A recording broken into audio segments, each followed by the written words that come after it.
안녕하세요. 213 재생산 23기 훈련자 김인경입니다.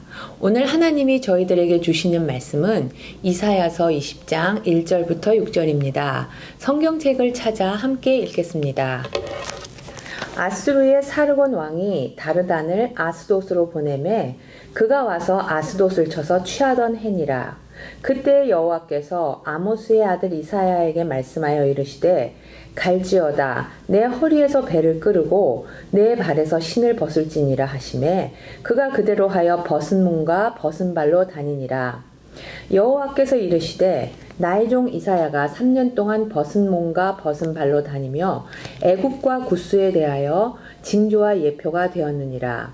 이와 같이 애굽의 포로와 구스에 사로잡힌 자가 아수르 왕에게 끌려갈 때에 젊은 자나 늙은 자가 다 벗은 몸과 벗은 발로 볼기까지 드러내어 애굽의 수치를 보이리니 그들이 바라던 구스와 자랑하던 애굽으로 말미암아 그들이 놀라고 부끄러워할 것이라. 그날에 이 해변 주민이 말하기를 우리가 믿던 나라 곧 우리가 아수르 왕에게서 벗어나기를 바라고 달려가서 도움을 구하던 나라가 이같이 되었은즉 우리가 어찌 능히 피하리요 하리라. 이사야는 남유다의 요시야 왕을 거쳐 요담, 아하스, 히스기야 왕 시대까지 활동한 선지자입니다. 이사야 18장과 19장에서 이미 애굽과 구스의 재앙이 닥칠 것이며 아수르의 침략을 받아 패할 것이라 경고합니다. 이사야서 20장은 구체적인 시대를 언급하는데 그때는 아수르의 사르곤 왕이 아스돗을 쳐서 취한 때라고 말합니다.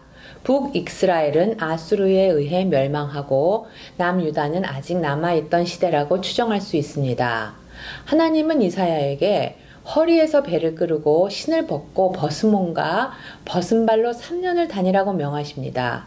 저는 이사야서 20장을 읽고 묵상하며 두 가지 입장으로 생각을 하게 되었습니다. 듣는 자와 전하는 자입니다.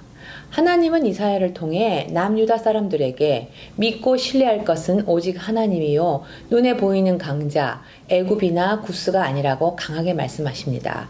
하지만 그들은 믿으려 하지 않았고 끝내 하나님의 말씀에 불순종합니다. 저는 성경을 읽으며 이스라엘 사람들은 참 어리석고 바보 같다는 생각을 여러 번 했습니다. 왜 하나님의 언약과 말씀을 신뢰하지 않고 왜 그리 어리석은 선택과 멸망의 길을 갔을까? 눈앞에 보이는 것이 전부가 아님을 왜 모를까? 답답하며 안타까운 생각도 들었습니다. 하지만 곰곰이 생각해보면 저는 그들보다 더 나을 것이 하나도 없다는 생각이 들었습니다. 오히려 더 못하다는 생각마저 들었습니다. 그 당시 성경책이 있습니까? 인터넷이 있습니까? TV, 신문이나 잡지 전혀 없던 시대, 성경은 아무나 접할 수도 없을 뿐 아니라 일반 백성은 글을 읽을 줄도 모르던 시대였습니다. 그저 제사장이 읽어주는 하나님의 말씀이 전부가 아닙니까? 하지만 지금은 내 바로 옆에 성경책을 두고 언제든지 보면서도 내가 듣고 싶은 말, 믿고 싶은 말만 믿으며 내 뜻대로 살 때가 많았습니다. 그 옛날 이스라엘 백성이 어리석다 말할 자격이 없다는 생각이 들었습니다. 그 당시 얼마나 많은 거짓 선지자와 위선된 제사장에게 속았을까? 또 부귀와 영화, 쾌락을 가져다 준다는 이방 우상 숭배 종교자들에게 얼마나 미혹이 되었을까 생각해 봅니다. 오늘도 크게 다르지는 않다고 봅니다. 비록 지금 우리는 성경책을 가지고 있지만 그래도 보고 싶고 듣고 싶은 것만 골라 들을 때가 많습니다. 하물며 지금은 정보가 홍수처럼 쏟아지고 있는 시대입니다. 오늘날 수많은 거짓 정보들 가운데 저는 하나님께 중심을 두고 옳고 그름을 판단하기 원합니다. 사람의 생각과 방법이 아닌 하나님의 말씀으로 참과 거짓을 구별하기 원합니다. 말씀과 기도로 무장하여 하나님의 말씀처럼 위장한 가짜를 분별하기 원합니다. 하나님의 음성이라고 여겨지면 그것이 아픈 소리, 쓴소리, 듣기 싫은 소리라도 감사히 겸허히 받아들이길 원합니다. 겸손히 하나님 말씀에 귀를 기울이고 순종하는 저와 뉴송교회 성도님들이 되시기를 소망합니다. 또 다른 하나는 전하는 자의 입장입니다. 이사야는 벗은 몸과 벗은 발로 3년을 다니라는 하나님의 명령에 아무 불평 없이 순종했습니다. 저는 이런 이사야의 모습을 통해 저 자신을 돌아보았습니다. 213 훈련 첫날 이사야서 20장으로 새벽 경건회를 인도하라는 훈련 과제에 어찌나 근심스럽고 심란하던지 괜히 등록은 했는가 보다 하고 후회까지 했습니다. 집에 돌아와 이사야서 20장을 읽어보니 아이고 꼼짝없이 순종하는 수밖에 없구나 라는 생각이 들어 하나님께 네 알겠습니다. 새벽 경건회를 인도하겠습니다. 라고 대답했습니다. 이사야라고 두려움이 없었겠습니까? 분명 조롱을 당하고 외면당할 것을 알면서도 하나님의 이스라엘 백성을 향한 사랑을 알기에 순종했습니다. 하나님은 이스라엘 백성이 하나님께로 돌이키면 구원과 회복을 주신다는 말씀을 받았기에 남을 자들을 위해 온몸으로 외쳐 부르고 다녔습니다. 정말 자신이 없고 부족하다는 생각밖에 없었지만 순종하기로 결단하고 기도하며 하루 이틀이 지나고 나니 하나님이 조금씩 용기를 주시며 괜찮아 하는 대로 해봐 라고 말씀하시는 것 같았습니다.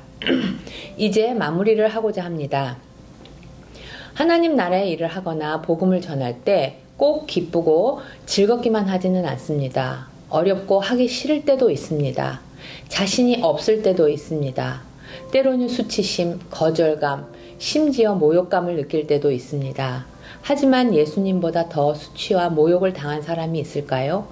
높디 높은 하늘 보좌에서 낮고 낮은 이 땅으로 오신 예수님, 우리를 위해 모든 것을 내어주신 예수님, 힘들 때마다 예수님을 생각하기 원합니다. 십자가를 바라보기 원합니다. 구원의 은혜와 감사를 나 혼자만 누릴 수 없기에 전하는 자 되기 원합니다. 예수님을 내 안에 구주로 영접하면 영원한 생명과 하나님의 자녀가 되는 특권을 주셨다는 것을 알기에 전하는 자 되기 원합니다. 그분이 주시는 평강과 위로를 알기에 전하는 자 되기 원합니다.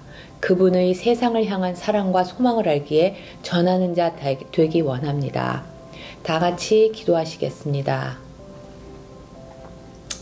우리를 언제나 한결같이 그리고 끝까지 사랑하시는 하나님, 저희들은 하나님의 말씀을 외면할 때가 너무나 많습니다. 하나님을 그저 내가 듣고 싶은 말만 해주시는 축복 제조기처럼 생각할 때가 너무 많습니다.